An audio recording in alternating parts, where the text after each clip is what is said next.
Ассалаумағалейкум, құрметті достар. Шымкент қаласы полиция департаментімен бірге ізгілікте жарысай қайырымдылық қоғамдық қоры асыраушысынан айырылған мұқтаж отбасыларға арналған ауызашарға осындай себеттер таратқалы жатыр. Басқа да ұжымдарды осындай іс-шараға келуіне шақырамыз. Бізбен бірге болыңыздар, бізді әрдайым қолдаңыздар.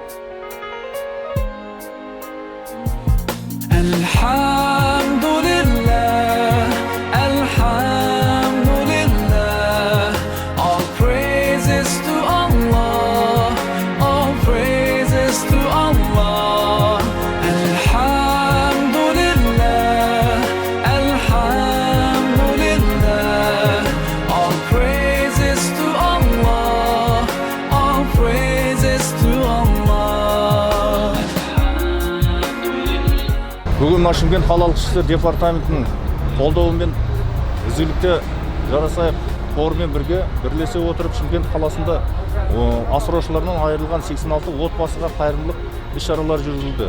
Қасиетті ораза айында мына санитарлық нормалардың барын сақтай отырып, осы отбасылардың үйлеріне барып, әрқайсысына ауызашар ретінде осы қайырымдылық іс-шаралар атқарудамыз.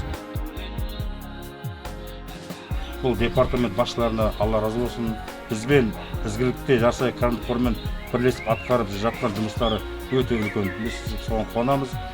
Және қаламыздағы басқа да ұжымдарды осындай қайырымдылыққа, осындай жомарттылық танытуға, мейірімділікке, жүрекке дейді ғой, соған атсалысуға іс-шараларға шақырамыз. Барша ұжымдарды.